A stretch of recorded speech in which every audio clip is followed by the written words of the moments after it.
Berenice by Edgar Allan Poe, 1835. Misery is manifold. The wretchedness of earth is multiform. Overreaching the wide horizon as the rainbow, its hues are as various as the hues of that arch, as distant too, yet as intimately blended. Overreaching the wide horizon as the rainbow. How is it that from beauty I have derived a type of unloveliness? From the covenant of peace a simile of sorrow? But as, in ethics, evil is a consequence of good, so, in fact, out of joy is sorrow born. Either the memory of past bliss is the anguish of today, or the agonies which are have their origin in the ecstasies that might have been. My baptismal name is Aegeus. That of my family I will not mention. Yet there are no towers in the land more time-honoured than my gloomy grey hereditary halls. Our line has been called a race of visionaries, and in many striking particulars. In the character of the family mansion, in the frescoes of the chief saloon, in the tapestries of the dormitories, in the chiselling of some buttresses in the armoury, but more especially of antique paintings, in the fashion of the library chamber, and, lastly, in the very peculiar nature of the library's contents, there is more than sufficient evidence to warrant the belief. The recollections of my earliest years are connected with that chamber, and with its volumes, of which latter I will say more. Here died my mother, herein was I born. But it is mere idleness to say that I have not lived before, that the soul has no previous existence. You deny it? Let us not argue the matter. Convinced myself, I seek not to convince. There is, however, a remembrance of aerial forms, of spiritual and meaning eyes, of sound, musical yet sad, a remembrance which will not be excluded, a memory like a shadow, vague, variable, indefinite, unsteady, and, like a shadow too, in the impossibility of my getting rid of it, while the sunlight of my reason shall exist.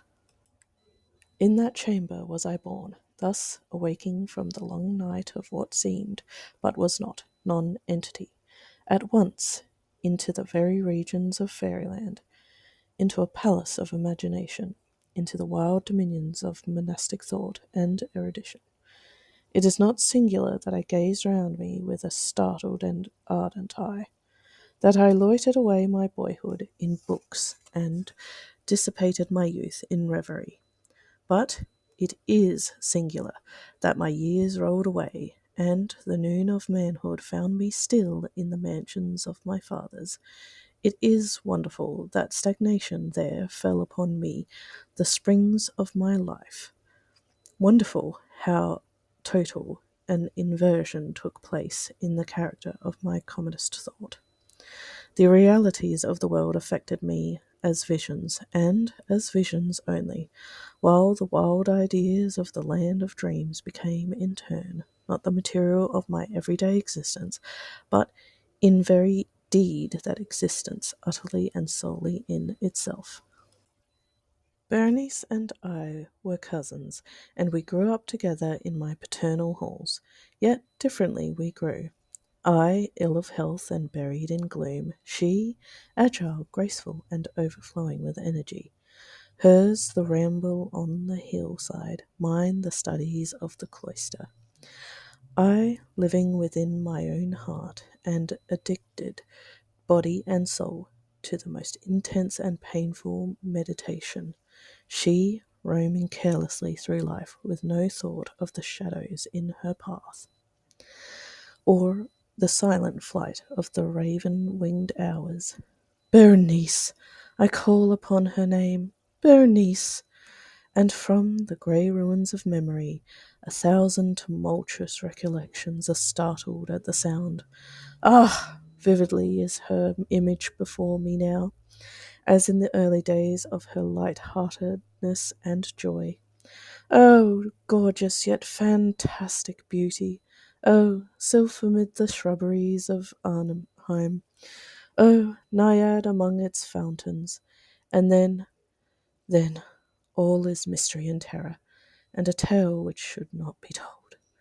Disease, a fatal disease, fell like the simoom upon her frame, and even while I gazed upon her, the spirit change swept over her, pervading her mind, her habits, and her character, and, in a manner the most subtle and terrible, disturbing even the identity of her person. Alas!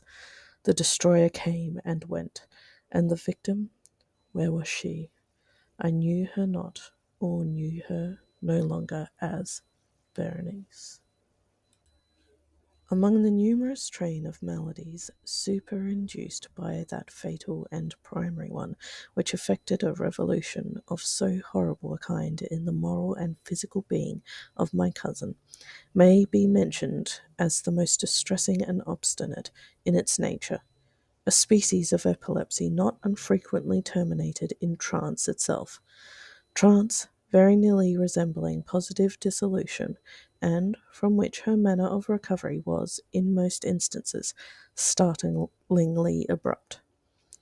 In the meantime, my own disease, for I have been told that I should call it by no other appellation, my own disease, then, grew rapidly upon me, and assumed finally a monomaniac character of a novel and extraordinary form, hourly and momently gaining vigour, and at length obtaining over me the most incomprehensible ascendancy. This monomania, if I must so term it, consisted in a morbid irritability of those properties of the mind in metaphysical science termed the attentive. It is more than probable that I am not understood, but I fear indeed that it is no manner possible to convey to the mind of the merely general reader an adequate idea of the nervous intensity of interest in which, in my case, the powers of meditation, not to speak technically, busied and buried themselves in the contemplation of even the most ordinary objects of the universe.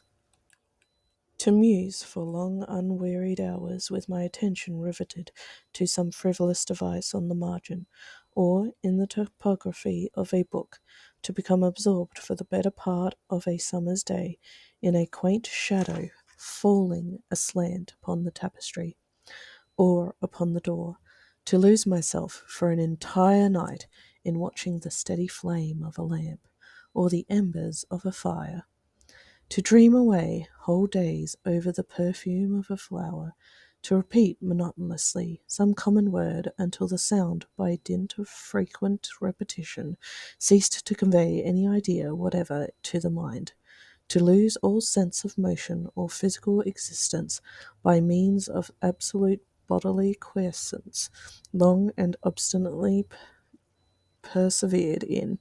Such were a few of the most common and least pernicious vagaries induced by a condition of the mental faculties, not indeed altogether unparalleled, but certainly bidding defiance to anything like analysis or explanation. Yet let me not be misapprehended. The undue earnest and morbid attention thus excited by objects in their own nature frivolous must not be confounded in character with that ruminating propensity common to all mankind, and more especially indulged in by persons of ardent imagination. It was not even, as might be at first supposed, an extreme condition, or exaggerated of such propensity, but primarily and essentially distinct and different. In the one instance, the dreamer, or enthusiast, being interested by an object usually not frivolous, imperceptibly loses sight of this object in a wilderness of deductions and suggestions issuing therefrom, until, at the conclusion of a day dream, often replete with luxury, he finds the incitamentum or first cause of his musings entirely vanished and forgotten. In my case, the primary object was invariably frivolous, although assuming, through the medium of my distempered vision, a refracted and unreal importance. Few deductions, if any, were made, and those few pertinaciously returning in upon the original object as a centre. The meditations were never pleasurable, and, at the termination of the reverie, the first cause, so far from being out of sight, entertained that supernaturally exaggerated interest which was the prevailing feature of the disease. In a word, the powers of mind more particularly exercised were, with me, as I have said before, the attentive, and are, with the daydreamer, the speculative. My books at this epoch, if they did not actually serve to irritate the disorder, partook, it will be perceived, largely, in their imaginative and inconsequential nature of the characteristic qualities of the disorder itself.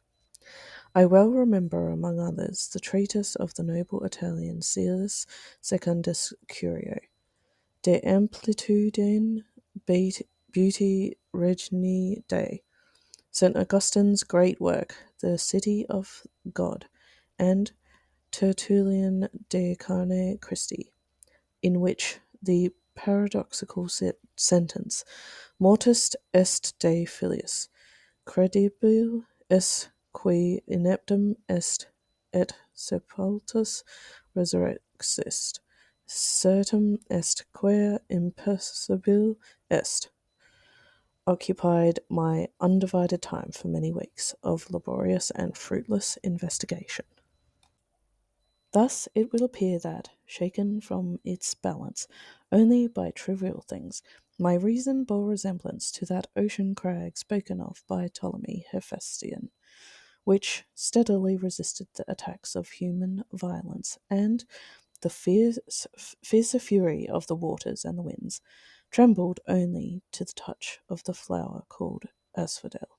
And although to a careless thinker it might appear a matter beyond doubt that the alteration produced by her unhappy malady in the moral condition of Berenice would afford me many objects for the exercise of that intense and abnormal meditation, whose nature I have been at some trouble in explaining, yet such was not in any degree the case. In the lucid intervals of my infirmity, her calamity indeed gave me pain, and, taking deeply to heart that total wreck of her fair and gentle life, I did not fail to ponder frequently and bitterly upon the wonder-working means by which so strange a revolution had been so suddenly brought to pass. But these reflections partook not of the idiosyncrasy of my disease, and were such as would have occurred under similar circumstances to the ordinary mass of mankind. True to its own character, my disorder revelled in the less important but more startling changes wrought in the physical frame of Berenice, in the singular and most appalling distortion of her personal identity. During the brightest days of her unparalleled beauty, most surely I had never loved her. In the strange anomaly of my existence, feeling with me had never been of the heart, and my passions always were of the mind. Through the grey of the early morning, among the trellised shadows of the forest at noonday, and in the silence of my library at night, she had flitted by my eyes, and I had seen her, not as the living and breathing Berenice, but as a Berenice of a dream, not as a being of the earthy, but as the abstraction of such a being, not as a thing to admire, but to analyze, not as an object of love, but as the theme of the most abstruse, although desultory, speculation. And now I shuddered in her presence, and grew pale at her approach, yet bitterly lamented her fallen and desolate condition. I called to mind that she had loved me long, and in an evil moment I spoke to her of marriage. And at length the period of our nuptials was approaching, when, upon an afternoon in the winter of the year, one of those unseasonably warm, calm, and misty days which are the nurse of the beautiful Halcyon, I sat, as I thought, alone, in the inner apartment of the library. But uplifting my eyes, I saw that Berenice stood before me. Was it my own excited imagination, or the misty influence of the atmosphere, or the uncertain twilight of the chamber, or the grey draperies which fell about around her figure, that caused in it so vacillating and indistinct an outline? I could not tell. She spoke no word, and I, not for worlds could I have uttered a syllable. An icy chill ran through my frame. A sense of insufferable anxiety oppressed me.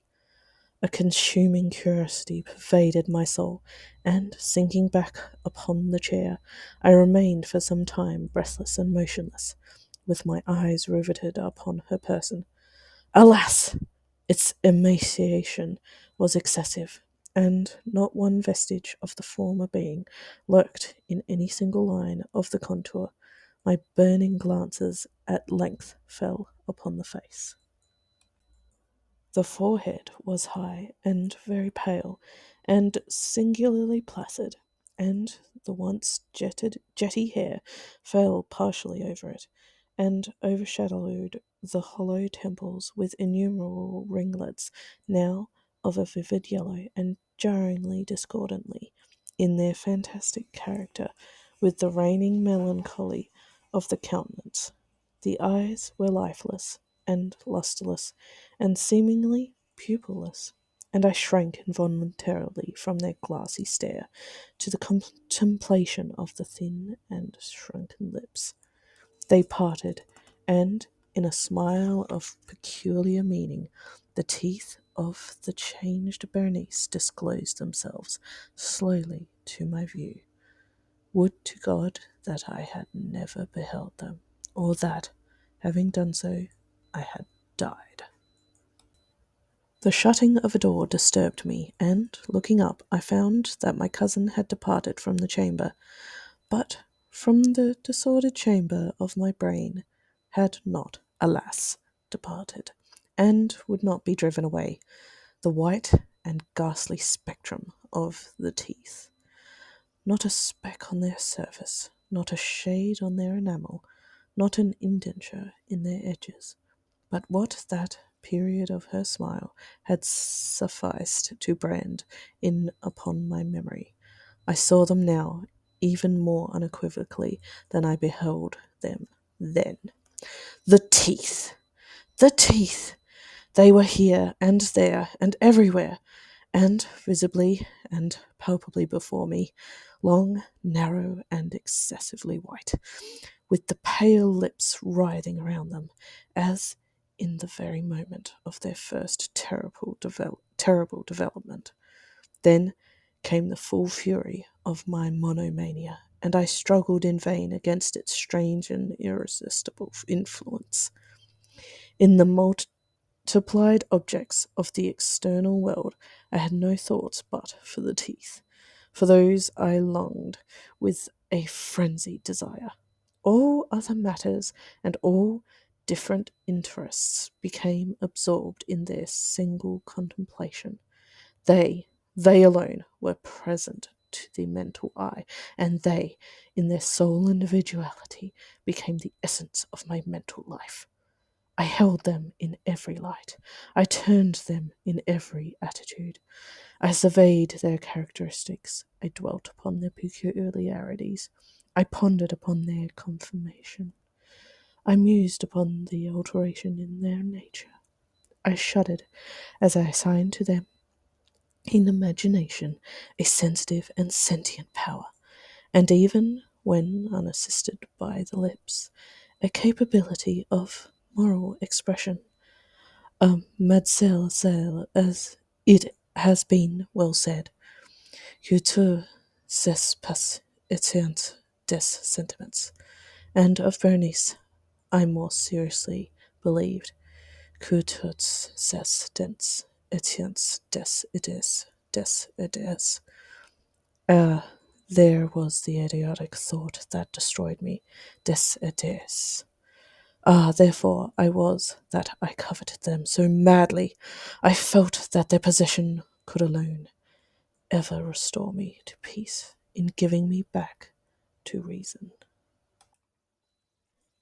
And the evening closed in upon me thus, and then the darkness came and tarried and went, and the day again dawned, and the mists of a second night were now gathering around, and still I sat motionless in that solitary room, and still I buried in meditation, and still the phantasma of the teeth maintained its terrible ascendancy as, with the most vivid and hideous distinctness, it floated about amid the changing lights and shadows of the chamber.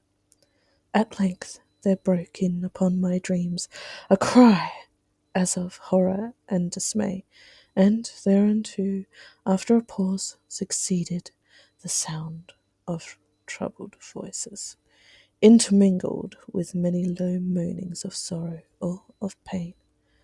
I arose from my seat and, throwing open one of the doors of the library, saw standing out in the antechamber a servant maiden, all in tears, who told me that Berenice was no more. She had been seized with epilepsy in the early morning, and now, at the closing in of the night, the grave was ready for its tenant, and all the preparations for the burial were completed. I found myself sitting in the library, and again sitting there alone. It seemed that I had newly awakened from a confused and exciting dream. I knew that it was now midnight, and I was well aware that since the setting of the sun, Berenice had been interred. But of that dreary period which intervened, I had no positive, at least no definite, comprehension. Yet its memory was replete with horror, horror more horrible from being vague, and terror more terrible from ambiguity. It was a fearful page in the record of my existence, written all over with dim and hideous and unintelligible recollections. I strived to decipher them, but in vain, while ever and anon, like the spirit of a departed sound, the shrill and piercing shriek of a female voice seemed to be ringing in my ears. I had done a deed. What was it? I asked myself the question aloud, and the whispering echoes of the chamber answered me. What was it? On the table beside me burned a lamp, and near it lay a little box. It was of no remarkable character, and I had seen it frequently before, for it was the property of the family physician. But how came it there upon my table, and why did I shudder in regarding it? These things were in no manner to be accounted for, and my eyes at length dropped to the open pages of a book, and to a sentence underscored therein. The words were the singular and simple ones of the poet Ibn Ziyad. Desebant mihi sodalus si sepulchrum amice visitarum, curios mis eloquentum fol levatus. Why then, as I perused them, did the hairs of my head erect themselves on end, and the blood of my body become uncongealed within my veins? There came a light tap at the library door, and, pale as the tenant of a tomb, a menial entered upon tiptoe. His looks were wild with terror, and he spoke to me in a voice tremulous, husky, and very low. What said he? Some broken sentences I heard. He told of a wild cry disturbing the silence of the night, of the gathering together of the household, of a search in the direction of the sound. And then his tones grew thrillingly distinct as he whispered me of a violated grave, of a disfigured body enshrouded, yet still breathing, still palpitating, still alive. He pointed to my garments. They were muddy and clotted with gore. I spoke not, and he took me gently by the hand. It was indented with the impress of human nails. He directed my attention to some object against the wall. I looked at it for some minutes. It was a spade. With a shriek, I bounded to the table and grasped the box that lay upon it. But I could not force it open, and in my tremor it slipped from my hands and fell heavily and burst into pieces, and from it, with a rattling sound, there rolled out some instruments of dental surgery, intermingled with 32 small, white, ivory-looking substances that were scattered to and fro about the floor. So, that was Berenice by Edgar Allan Poe. I hope you enjoyed listening to it, despite my awful attempts at pronouncing some of the words, but you know how it is. So, I hope you enjoyed it, and remember to like the video, and I'll see you next time. Bye!